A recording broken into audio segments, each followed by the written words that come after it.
Hi. In this video, I'd like to explore the nature of human happiness, and more specifically, the question of why it's so hard for us to attain enduring happiness in this life. Basically, why happiness seems so elusive and fleeting. Certainly not all the time, but definitely a lot of the time. Incidentally, here's the usual roadmap of the material in this video. Notice that I put a summary in it, which is marked in red. That's because this video might be a little bit longer than usual, so you can fast forward to that point if you want a hyper-collapsed version of the main points I'll be making in this video. Anyhow, before getting into the actual material of this video, it's probably a good idea to talk a bit about what the word happiness means first. Webster's defines happiness as a state of well-being and contentment. Joy. But the problem with that simple definition is that it's somewhat tautological, especially since Webster's further defines joy as a state of happiness. Okay, so happiness is defined as a state of joy, and joy is defined as a state of happiness. Well, thanks for that stunning bolt of illumination there, Merriam-Webster Incorporated. Anyhow, as a consequence, what I'd like to do in this video is explore what I think is the main way most of us think about happiness, and then try to attain it in our lives. And I would say that that's mostly in terms of getting what we want in life. Basically, in terms of whether our desires are being fulfilled in one way or another.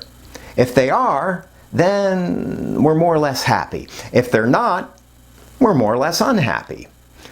But of course, here the deck already seems stacked somewhat against our happiness. That's because, well, sometimes life gives us what we want, but a lot of the time it doesn't. Basically, there's a lot of randomness and luck involved in the process. But if our happiness is dependent upon getting what we want, then it's similarly subject to a lot of unpredictability. Of course, naturally we strive to reduce the effect of that randomness on our happiness as much as we can. But the problem with that strategy is that we then end up spending a lot of our lives swimming upstream against the greater current of life, struggling to experience states of satisfaction that life itself provides for us only every now and then. In other words, our lives become mostly about trying to be happy rather than about actually being happy. More about trying to control something that is, in reality, only marginally within our control. Of course, the obvious alternative would be to learn to be happy with whatever life is asking us to experience, whether it coincides with our desires or not. But that, it seems, is an advanced life skill that very few of us master, at least in the culture of the United States where I live. And so, we continue struggling against the greater logic of life's unpredictability, which makes our access to happiness difficult at best. But that fundamental difficulty is only compounded when we consider the deeper, more unsettling question: what is it that we really want in the first place?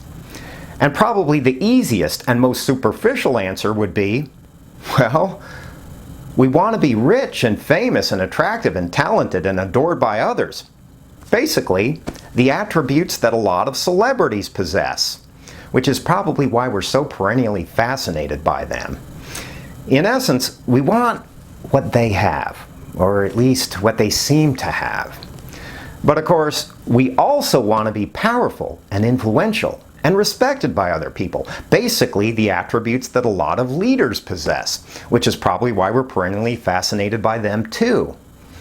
And all of that seems natural and straightforward enough, but the problem with it is twofold.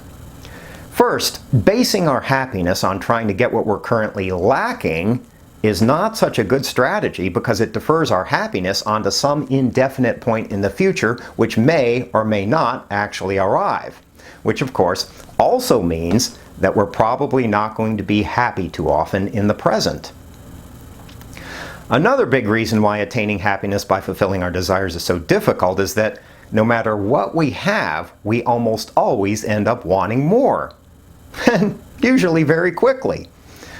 For instance, have you ever wanted, say, a new pair of shoes, and then eventually bought them? It feels pretty good, doesn't it? For a week or two. But then, a month or two later, we're usually hankering for something else. Maybe it's a new iPhone, or maybe it's a big thing like a new car. Who knows? But the point is that our satisfaction with getting what we want is usually very transient, and we're very quickly chasing after some new prize. And further on up the human food chain, it's the same basic thing. Multimillionaires who live in mansions and drive BMWs are usually trying to become billionaires who own multiple mansions and fly in private jets. Actors who've managed to win an Oscar are usually trying to win another one. Members of the House of Representatives here in the United States are usually angling to become senators, and senators are usually angling to become presidents someday. You get the general idea.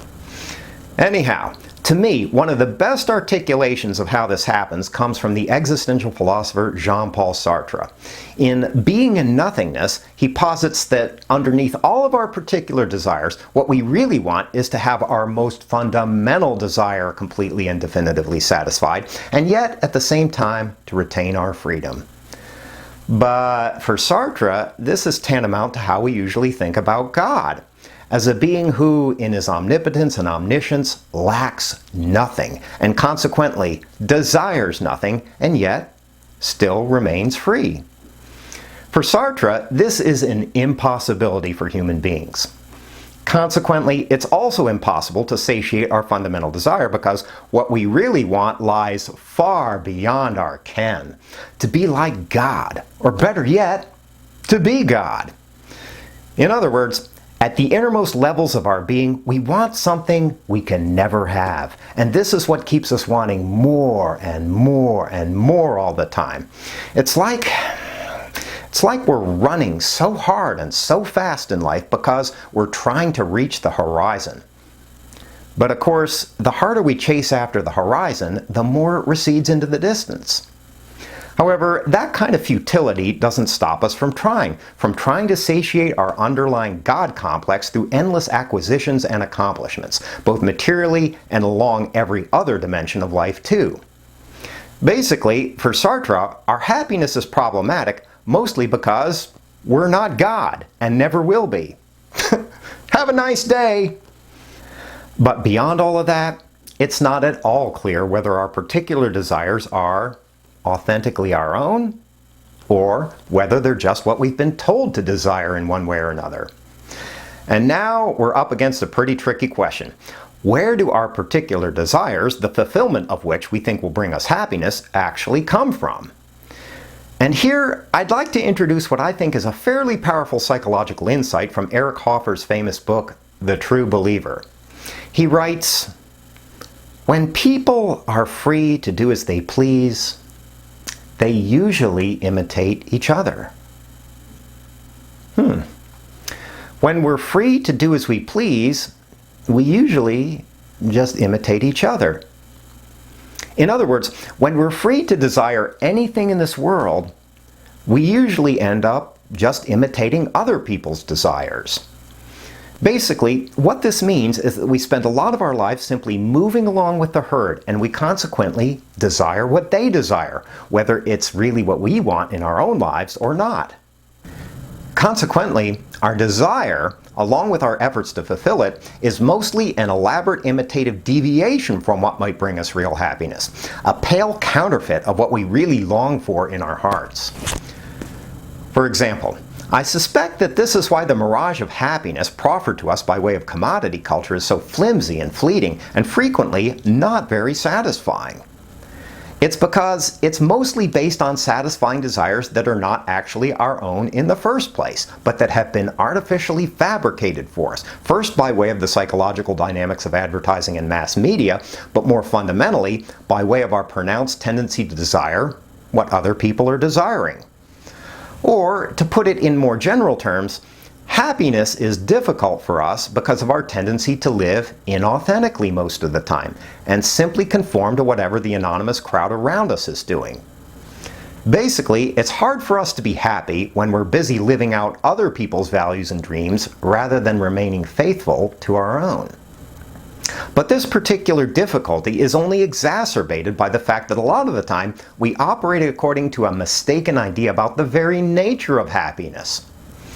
For instance, in the United States, we have a famous statement in our Declaration of Independence that articulates the meaning of human existence in terms of our inalienable right to life, liberty, and the pursuit of happiness. However, pursuing happiness as one of life's goals is already a way of misconstruing its nature, and consequently a very dubious way of actually experiencing it. What we fail to understand in our pursuit of happiness is that happiness is essentially paradoxical rather than something we can attain by straightforward volitional effort.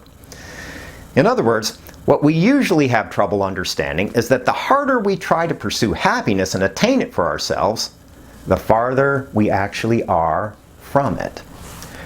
That's because happiness is actually a byproduct of something else. Namely, a byproduct of taking up meaningful, worthwhile tasks in our lives, rather than an achievable goal in its own right. For instance, as I'm making this video, I'm not actually doing it as a way of pursuing happiness. Rather, I'm making this video in order to express things that are burning within me, things that are meaningful to me, and that I hope are meaningful to you too. And my goal is to do that in a way that's faithful to my creative and poetic impulses. And as a byproduct of that, it turns out that I'm finding myself happy as I'm making this video for you. But the point is that we don't live meaningful lives in order to be happy. Rather, we're happy as a consequence of living meaningful lives.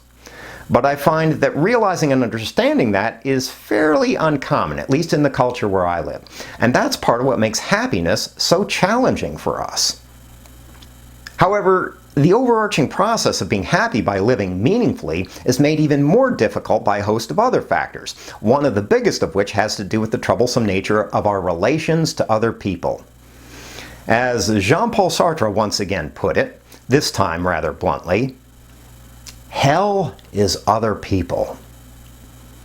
As we've already seen, part of that has to do with how we frequently lose our sense for what we really want in our lives by imitating and deferring to other people's desires. However, perhaps a more fundamental part of it has to do with the fact that our fellow human beings are actually a pain in the ass a fair fraction of the time.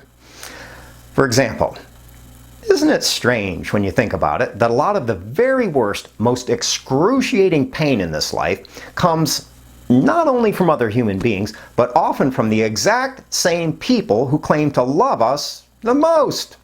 You know, lovers, friends, family, etc. Sure, sometimes when we experience simple physical pain, it can be pretty bad. But that's really nothing compared to the kind of hellish torment inflicted on us by the people who are closest to us. Don't believe me? Well, just take a minute to think about all of the slights and injuries and betrayals you've experienced in that sphere. All of the dumbass games people constantly try to play on you. All of the broken promises and half-truths and lies you've been told. All of the huge mountains of manipulation being taken for granted, and perhaps more than anything else, all of the times no one's truly seen or understood or appreciated you. Kind of a lot, isn't it? And it almost always makes us unhappy. And if that's not enough for you, consider all of the large-scale hell we human beings generate for each other on planet Earth. Big things like war, enslavement, ideological insanity, myriad forms of oppression and persecution, barbaric territorial aggression, etc., etc. So, I have a little question for you. Has it ever impressed you, as it has me, what a large fraction of human history, or even the daily news for that matter, is basically a chronicle of, well, hell on earth? Of course, occasionally there's a bright moment in the historical record. Like in 1910, Madame Curie discovered and purified radium. Wow, wasn't that great? Big applause and a Nobel Prize for her. 2 of them, actually. But then, 4 short years later, World War I, grinding trench warfare, new forms of mechanized mass slaughter, the unspeakable horror of chemical warfare, 17 million fatalities, their bloated bodies putrefying in the summer sun, or sometimes frozen like grotesque statues, their sightless eyes staring blankly into the winter sky, and the falling snow. 4+ years of inconceivable suffering and mass slaughter on a continental scale. But maybe at this point you're thinking, but gee, Eric, a few years later, didn't Charles Lindbergh fly an airplane single-handedly across the Atlantic? That was a good thing, right? And yeah, it was. It was a good thing. That definitely took balls of steel. Ticker tape parades all week for Charles freaking Lindbergh because he deserved them. But then, 2 short years later, the stock market crash with its mass ruin and destitution and the unprecedented worldwide economic devastation that followed its wake, followed in fairly quick succession by World War II with its systems of extermination camps and mechanized mass genocide, carpet bombing of entire cities that systematically and indiscriminately annihilated all of their inhabitants, irrespective of guilt or innocence. 70 million total fatalities this time. And if that weren't enough, the grand apocalyptic finale of instantaneous nuclear obliteration for many tens of thousands of Japanese women and children kind of seems like something's a little out of balance, doesn't it? But Eric, think about it. 2 years later, Chuck Yeager broke the sound barrier in the X-1 jet. Yay. That's right. Cool. But then, 3 years after that, the Korean War, 2.5 million casualties this time. I think you're probably getting the picture. So, okay, all right. Undeniably, there are some bright spots in our personal and collective lives, but hell is still other people, mostly because of the lopsided ratios and proportions involved. The unhappy truth of our existence is that there's really no need for us to conjure images of fire and brimstone and demons with pitchforks. Make that pitchforks to understand what hell is like. All we need to do is live right alongside our fellow human beings and we'll very quickly understand everything we ever need to know about hell. That's true at the micro level of our immediate interpersonal experience as well as at the macro level of human history. But, of course, all of that doesn't exactly make experience happiness any easier for us, now does it? In fact, it's quite the opposite. Okay, so at this point, it might seem like the best path to happiness would reside in distancing ourselves from the hell of other people as much as we can. But it turns out that that's not such a great strategy for optimizing our happiness either. The reason is that very few of us are constitutionally suited for a life of hermitage or semi-hermitage. The fact is that despite all of the hell that other people generate for us, most of us also draw a great deal of sustenance from our interactions and companionship with them. As the old saying goes, we can't live with them and we can't live without them. But the further unsettling truth of our individual lives is that most of us go out of our way to generate even more hell for ourselves than other people generate for us, which is pretty impressive if you think about it. This commonly takes the form of phenomena like self-sabotage, our unjustifiable self-limiting beliefs, our addictive habits, both literal and figurative, our fear of success, the way we cling tenaciously to our neurotic, maladaptive ideas and behavior, etc., etc. Basically, a lot of the time, happiness is difficult for us because we're doing everything in our personal power to keep it from happening. And the kicker is that most of the time, we're not even aware that we're doing it. And so, we tell ourselves that we're just trying to get through the work week so that we can hopefully find a tiny island of time when we can experience a moment or two of happiness. But the deeper reality is that we're mostly imprisoned in dungeons of our own design, pacing back and forth behind the thick iron bars of our beliefs and habits, refusing even to acknowledge our condemnation. But every now and then, like a miracle, through the window of our cells, we can catch a sudden glimpse of something shining in the sky high above us. Something glimmering like a star in the endless night of our lives. And in that terrible moment, we can perhaps pause, dumbfounded and disconcerted, gaping in a rictus of bewilderment as we realize at last that the way we've condemned ourselves has cost us our greater possible happiness in this lifetime.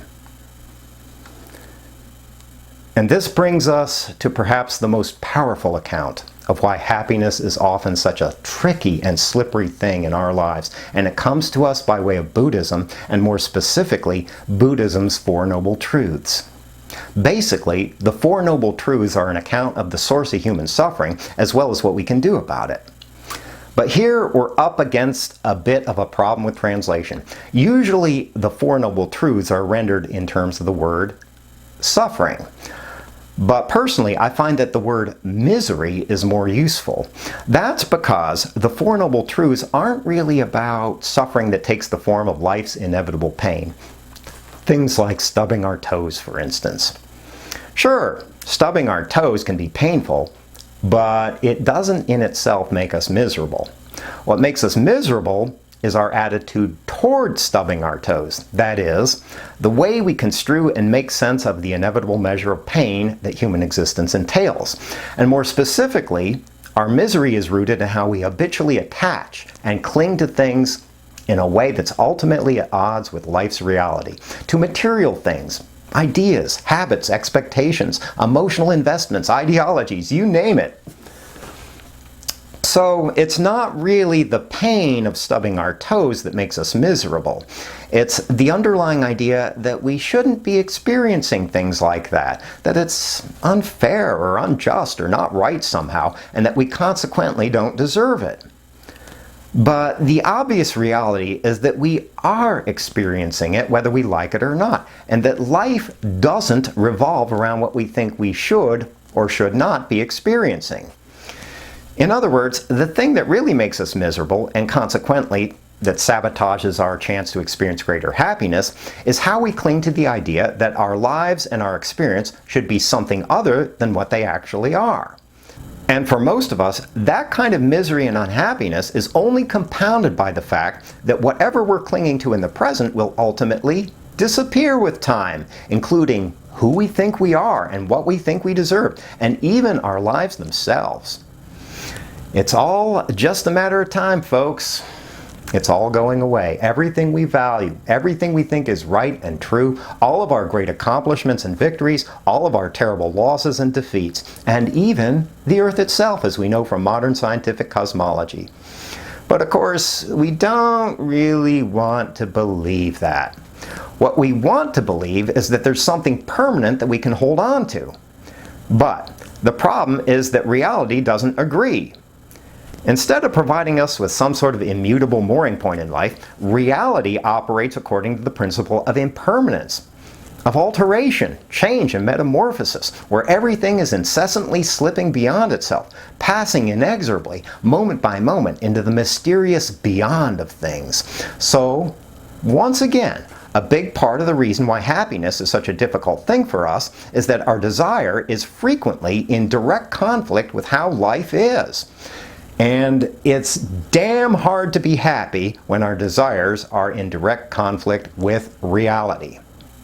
So at this point, let's take a minute to summarize. Basically, happiness is difficult for us because, one, we spend a lot of our lives trying to be happy rather than actually being happy.